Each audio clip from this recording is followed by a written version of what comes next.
સીતારામ, જય શ્રી કૃષ્ણ, જય માતાજી. કેમ છો બધા? આશા કરીએ કે બધા એકદમ મજામાં હે અને અમે પણ મજામાં હે. તો જો આજે આવી પોરબંદર બોખીરામાં અને ત્યાં સાઇલેજનું ભાઈ બનાવે ને બધું ઓલું હતું તે મેં કીધું આપણે જઈએ જોઈએ અને જાણીએ. અને આપણે ખુદ તબેલાથી સંકળાયેલા હે અને પશુપાલનથી, એટલે આ પશુનું જ હે અને મૂંગા જીવનો સારો હે, એટલે મેં કીધું જઈએ આપણે જોઈએ ને આપણે એને થોડું ઓલું કરીએ. એટલે એમાં કામ હે કામ નથી બધું જોઈએ. તો ભાઈ હે મયુરભાઈ, તો સીતારામ મયુરભાઈ. સીતારામ. તો આ તમે બધું આ જ બનાવો? હા, આપણે ટૂંકમાં પહેલાં મકાઈ વવરાવીએ ખેડૂત પાસે. હા, એની પાસેથી 50 રૂપિયા મણ, 2.5 રૂપિયા કિલો એટલે 50 રૂપિયા મણ લેખે આપણે કટિંગ કરીએ. હા, અને પછી કટિંગ કરીને અહીંયા પ્રોસેસ આપણે અહીંયા લઈ આવીએ. હા, હા. તો અહીંયા શું છે કે પેકિંગની માટે આખી પ્રોસેસ થાય. હા, હા. પેકિંગ કરીને પછી આને 21 દિવસ માટે ફર્મેન્ટેશન હાટું આપણે મૂકી દઈએ. મૂકવું પડે. હા, હા. એટલે એમાં પ્રોપર ફર્મેન્ટેશન થઈ જાય ને એટલે જે પશુને પાચન તંત્રમાં જે મદદ થવી જોઈએ ને એ વધારે થાય છે. આપણે કાચું ખાઈએ ને બનાવેલું ખાઈએ. હા, હા. એટલે એટલો ફેર પડે ને. પાછું આમાં એ વસ્તુ છે કે આપણે બહારથી જે મકાઈને લઈએ છીએ લીલો ચારો જે લઈએ, હા, હા. તો લીલા ચારામાં એવું હોય કે મકાઈના દાણા ન હોય. હા, દાણા હોય તો ઓછા હોય. ઓછા હોય. હા. તો આપણે આખું મકાઈનું દાણા આરે ત્રણેય કન્ટેન્ટ મળી આવે આમાં. હા. લીલો ચારો તમને મળી જાય, સૂકો ચારો મળી જાય, હા. ને દાણા પણ મળી જાય. હા, હા. એટલે આ તમે જોઈ શકો કે આ સાઇલેજનું આપણે હમણાં તોડેલું છે, આ લીલું જ નીકળે ને પાછું તમે દાણાનું પ્રમાણ જો. હા, દાણા હમણાં ભાઈ મને ખોલીને બતાવ્યું અને આમાં જો દાણા પણ નીકળે. આખા મકાઈના દાણા નીકળે. ને ભાઈ ખુદ વવરાવે, પછી કટિંગ કરાવે અને પછી આ પેકિંગ કરે અને પછી વેચે. અને ભાઈ સર્વિસમાં કામ હે તમારું, મતલબ કે આખામાં જ્યાંથી તમને ઓર્ડર હોય ત્યાં આપણે આમ તો બધી ઓલ ઇન્ડિયા ડિલિવરી કરીએ છે, પણ અત્યારે આપણે સૌરાષ્ટ્ર પૂરતું રાખ્યું છે કે અહીંયા આપણે સૌરાષ્ટ્રમાં અવેરનેસ જ નથી. સાઇલેજ શું છે એ કોઈને ખબર જ નથી. હા, હા. આ તમે 15 દિવસ કન્ટિન્યુ સાઇલેજ ઉપર તમે ઢોરને રાખો એટલે 1 થી 1.5 લીટર દૂધ વધે ને વધે, 100% આપણી ગેરંટી છે. હા, હા. હવે આખા ગુજરાતમાં આપણે કરીએ છીએ. જ્યાં જેને જોતું હોય ત્યાં ગમે ને જેટલી ક્વોન્ટિટીમાં જોતું હોય આપણે અવેલેબલ કરાવી દઈએ છીએ. ગાડી જોતી હોય, નાનો બોલેરો, ટૂંકમાં 2-3 ટન 5 ટન જેની જેટલી રિક્વાયરમેન્ટ. પછી 1-2 બેલ જોતી હોય તો આપણે એટલું ટ્રાન્સપોર્ટ ન કરી શકીએ.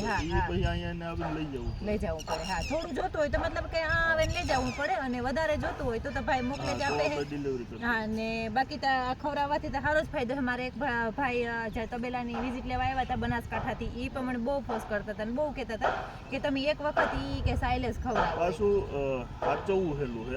આને કેવું છે, તમે સુમાહામાં કઈ વાંધો નહીં ને. સુમાહું પાણી આખું કદાચ ડૂબી જાય ને તો એમાં કઈ પાણીનો કે કઈ અંદર જવાનું નથી એમ. હા, હા, હા. ઉતરે નહીં, પલરે નહીં. પછી આ બાજુ ખોઈલા પછી તમારે 5 થી 6 દીમાં ખવડાવી દેવું પડે. બાકી 18 મહિના સુધી એમને તમે મૂકી દયા તો કઈ ખાવાનું બગડતું નથી. ખુલ્લામાં મૂકવાનું, કઈ ગોડાઉન કે આપણે એવું કઈ કરવાની જરૂર નથી. હા, હા. આ ક્યાં જો આ તડકામાં જ પડ્યું, આ ખુલ્લામાં જ પડ્યું, પણ આની કોઈ પણ જાતનું ટેન્શન નથી કે બગડે જાય કે ભાઈ આપણો સારો બગડી જાય, એ કોઈ આપણી તકલીફ નથી. અને 2-3 ઢોર વાળા જે હોય એ લોકોને શું છે કે અટાણે આપણે ખડપીટમાં કે આ કે તે કે બધાને લેવા જવું પડે. હા, હા. હવે 3-4 દી હાલે પછી તો લીલું હોય તો સુકાઈ જ જાય. હા, હા. આ તમે સમજી લો કે તમારે 2 ઢોર છે તો 10 ગઠ્ઠા લઈને તો મૂકી દીધા, તમારે 2 મહિના સુધી કઈ ઉપાધિ જોવું જ ન પડે. હા, હા. ના, એ તો બહુ સારું છે અને બહુ સારું. અને કિલ્લાનો ભાવ આખા મતલબ 8.5 રૂપિયા કિલો છે. 8.5 રૂપિયા. આ કેટલા કિલ્લાનું છે? આ 80 થી 100 કિલા, 4.5 થી 5 મણ નું આવે. હા, હા. એક ગઠ્ઠી. હા, હા, હા. 5 મણ જેવું આવે. 4.5 થી 5 મણ. હા, હા. અને ખવડાવવામાં કેટલું પશુને આપવાનું એનું કઈ માપ કે એટલે એ તો પછી અફોર્ડેબલ હોય, દૂધ ઉપર હોય. તો કે તમારે સમજી લો 10 લીટર દૂધ હોય તો તમે 15-20 કિલો ખવડાવી રોજનું માણસ તો ખવડાવે. હા, હા. અને વધારે પણ એમાં કઈ આનું કઈ ઓલા ગેરફાયદા સાઈડ ઇફેક્ટ કઈ છે જ નહીં. જેટલું વધારે ખાય એટલું તમારું દૂધમાં વધારે ઉત્પાદન. હા, અને પછી ગાયું ભીહું બધાયમાં. અને વધારે રિઝલ્ટ કેવામાં છે, ગાયુંમાં કે ભીહુંમાં કે બેયમાં હરખું જ છે. હા, હા. કારણ કે ત્રણેય કન્ટેન્ટ સમજી લો, જે ફાઈબર મળવું જોઈએ પશુને શું હોય, ફાઈબર હોય છે, પ્રોટીન હોવું જોઈએ, એટલે એ 3 કન્ટેન્ટ આમાં છે જ ઓલરેડી. બહુ સારું હે. તમારે કોઈ નહીં પણ જો મગાવવાનું હોય ને લેવાનો વિચાર હોય તો ભાઈનો કોન્ટેક્ટ કરજો. ભાઈ તમારો કોન્ટેક્ટ નંબર અને એડ્રેસ ને બધું પ્રોપર આપી દો. આપણું એડ્રેસ છે પોરબંદર જિલ્લો, બોખીરા ગામમાં, રિલાયન્સ પેટ્રોલ પંપની એક્ઝેક્ટ સામે. ત્યાં રિલાયન્સ પેટ્રોલ પંપે આવીને કે નંબર ઉપર ડિસ્પ્લે ઉપર આવશે તો ત્યાં કોન્ટેક્ટ કરજો એટલે તમને હું મળી જાય. ડિસ્પ્લે ઉપર નંબર આવે જાય ભાઈના, તો એમાં જરૂર એટલી જરૂર કોન્ટેક્ટ કરજો. અને બાકી પેકિંગ ને બધું જ આ મશીન ભાઈ અહીંયા રાખ્યું હોય, કટિંગ કરાવે બહારથી. અને ભાઈ છે ને ખેતરું રાખે, અહીંમાં વવરાવે, પછી ત્યાંથી કટિંગ ખેતરું જ રાખો ને તમે?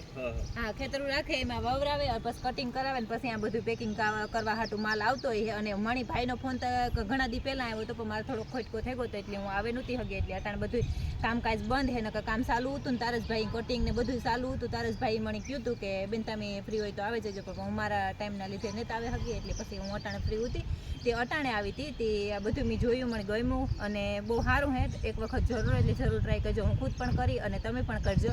અને પશુપાલનથી જોડાયેલા વ્યક્તિ હોય અને એ ફોર્સ કરતા હોય એટલે તેમાં કંઈક ખવડાવવા જેવું અને સારું હોય તો જ હું આગળ ઓલું કરા, ન કરું વધારે પડતું હું કંઈ જાણ્યા કર્યા વગરનું કંઈ વધારે કહેતી ન હોય. એટલે આ સારું છે. અને મને બનાસકાંઠાથી એક ભાઈ ડૉક્ટર જ છે, એ પણ આનું બહુ મને કહેતા હતા. અને તથા આ આપણા પોરબંદરમાં જે હતા નજીક આવે ગયો એટલે આપણે આગળથી તો કંઈ થયેલું કરવું પડે નહીં. એટલે થોડા પશુવાળા હોય એ પણ જરૂર ટ્રાય કરજો, અને જાજા પશુવાળા હોય એ પણ જરૂર ટ્રાય કરજો. અને ફોન નંબર ભાઈનો અને હું બધું આમાં નાખી દે, તે તમે એમાં જરૂર એટલે જરૂર કોન્ટેક્ટ કરજો. તો જા બાજુ બધો માલ પડ્યો, માલ ઘણો બધો છે, સ્ટોકનો માલ છે. અને પાછું 18-19 મહિના સુધી તો બગડતું ને, ખોલે લીધા પછી 4 થી 5 દીના અંતરે આપણે ખવડાવી દેવાનું છે. અને ન ખોલ્યું હોય ને તો આવીને પેકી પેક ગઠ્ઠી હોય તો એ ગઠ્ઠી કંઈ બગડતી ને, તો આની કંઈ આપણી સુમાહામાં પણ કંઈ ભરવાની કે કંઈ કરવાની ઉપાધિ છે નહીં, બહાર પડ્યું રહીએ તો પણ કંઈ બગડતું છે નહીં. એટલે બહુ સારું છે અને ખવડાવવા જેવું છે અને ટ્રાય કર્યા જેવું છે. એટલે બહુ સારામાં સારું છે. અને મેં ભાઈની વિઝિટ લીધી અને ભાઈની મેળે ને ભાઈ પાછો હે પણ મારો મોઠવાડીયો છે, એટલે અમારા બિનભાઈનો સંબંધ છે. એટલે હું એવા હાટું થઈને કંઈક વધારે આવી, ન કરતાં હું બહુ ઓછી બહાર નીકળતી હોય, પણ આજ ત્યાં હું મારા ભાઈ હાટું થઈને આવી. એટલે સારું છે, ટ્રાય એક વખત જરૂર એટલે જરૂર કરજો. તો હાલો આપણે બધાની વિઝિટ કરી લઈએ ને જોઈ લઈએ.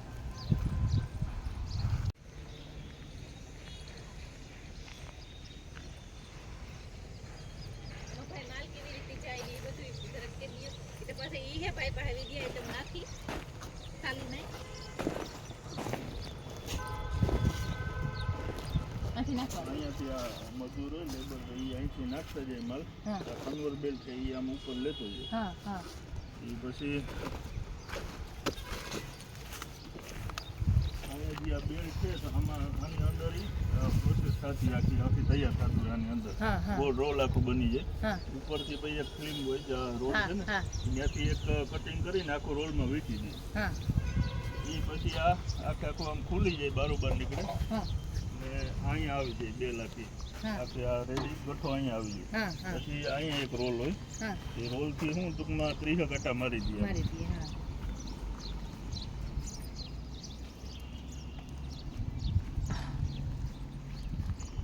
મશીન કેટલું કી છે ભાઈ? આની કિંમત કેટલી કી છે?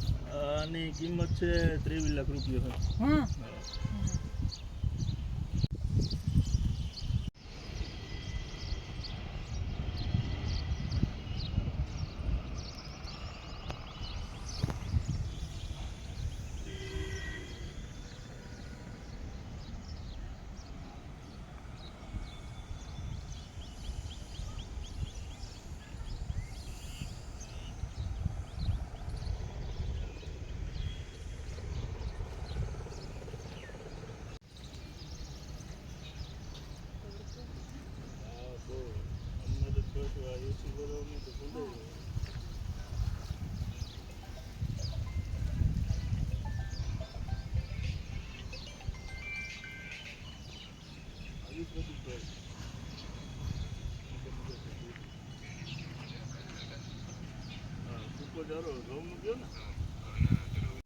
જો અહીં જાજો બધો સ્ટોક છે.